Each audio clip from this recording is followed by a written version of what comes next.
provavelmente o gráfico que mais vai aparecer para vocês aí é o gráfico de barras. A ideia aqui do gráfico de barras é o seguinte: a gente vai sempre usar retângulos, e aí esses retângulos eles podem ficar na vertical ou na horizontal, tanto faz, tá? O importante é que os retângulos eles vão ter sempre a mesma largura aqui. Por que eles vão ter sempre a mesma largura? Porque a gente está mexendo com uma classe unitária. Depois vocês vão entender melhor essa ideia da classe. E as alturas aqui, elas vão variar de acordo com a frequência. Mas o importante não é isso. O importante é que não varia de qualquer maneira, tá? Varia de forma proporcional à frequência. E aí, mais uma vez, envolve proporcionalidade. E se tem proporcionalidade, você pode e vai usar muito regra de 3. Então, por exemplo, imagina que aqui eu estivesse avaliando 3 produtos. 3 não, 4 produtos, né? E a preferência dos consumidores. Sei lá, imagina que esse aqui seja o produto A, aqui é o produto B, aqui é o produto C e aqui é o produto D. Então, estou fazendo uma pesquisa lá, eu quero saber que é a preferência dos consumidores. Sei lá, imagina que aqui é 30%, 40%, 20% e 10%. Imagina uma situação como essa, ó. Mas essa aqui, fizeram lá uma pesquisa e todo mundo escolheu pelo menos, escolheu um único produto, né? 30% disseram que gostam lá do produto A, 40% do B, 20% do C e 10% do D. O que eu preciso que você entenda? Essas alturas aqui, ó, elas não são colocadas de forma aleatória, não. É tudo proporcional. No seu aí não vai dar para ver, mas, por exemplo, aqui é 10%. Essa altura é a metade dessa. Essa altura aqui, ó, é a metade dessa.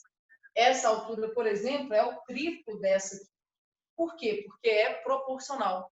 Então, os dados eles vão ser representados por retângulos na vertical, como nesse caso, ou na horizontal, tanto faz. O importante é, eles sempre vão ter a mesma largura e o que vai variar aqui são as alturas. Então, vou colocar a mesma coisa que eu fiz no outro caso, tá? Não tem como, gente, eu colocar a definição antes de eu explicar mais ou menos como é que funciona. Então, ó, os dados são representados por retângulos.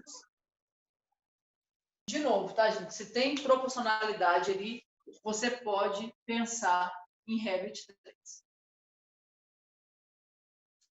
As questões de matemática do concurso vestibular de 2004 foram classificadas em categorias quanto ao índice de facilidade, como mostra o gráfico abaixo. Aí tinha lá, questão muito fácil, fácil, mediana, difícil e muito difícil. Então, repara, foi dividida em 5 classes, né? Se essa classificação fosse apresentada em um gráfico de setores circulares, a cada categoria corresponderia um setor circular. O ângulo do maior desses setores mediria. Então, tenta imaginar, gente, o gráfico está no formato de um gráfico de barra.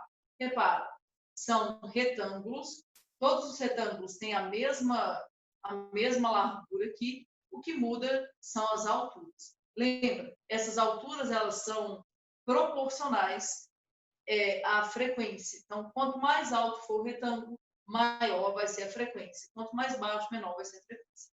Aí que ele está misturando, e o Enem já fez isso. Está misturando as duas coisas. Ele quer que você tente associar esse gráfico a um gráfico de setores. Repara, eu quero saber como que ficaria o ângulo do maior desses setores. Gente, o que mais tinha nessa prova aqui eram questões medianas, questões médias. Então, vai ser essa categoria aqui que vai ter o maior setor circular na hora da gente fazer o gráfico.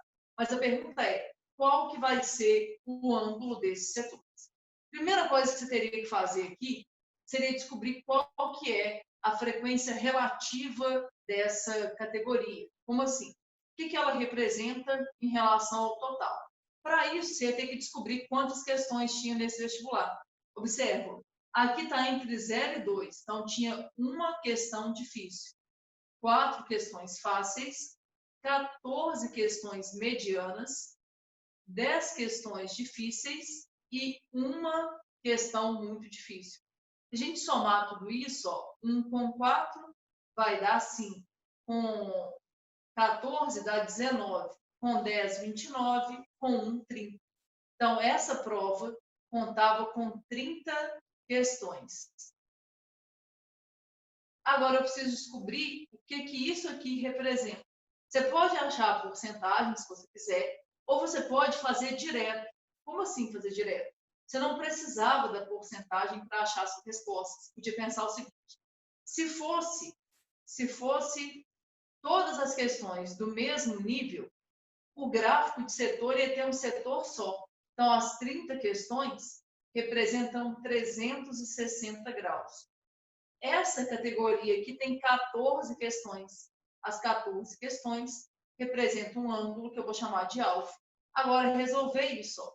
Dá para você simplificar se você quiser, mas eu acho que eu não faria. Eu deixaria assim, ó, 30 alfa vai ser igual a 14 vezes 360. Passo 30 dividindo. O que vai ser o alfa? 14 vezes 360 dividido por 30. Esse zero cancela com esse. 36 por 3 vai dar 12. Então, a conta que você vai ter que fazer é 14 vezes 12. Vai dar quanto? Em 168, né? Agora, ó, na prova, você podia pensar assim, até de alguma forma um pouco mais rápido. Por exemplo, tem 30 questões, né? 30 questões daria o 360. Metade disso daria 180. Aqui é um pouco menos do que a metade, então a resposta tinha que ser um pouco menos que 180. Você ficar na dúvida entre duas aqui, ó.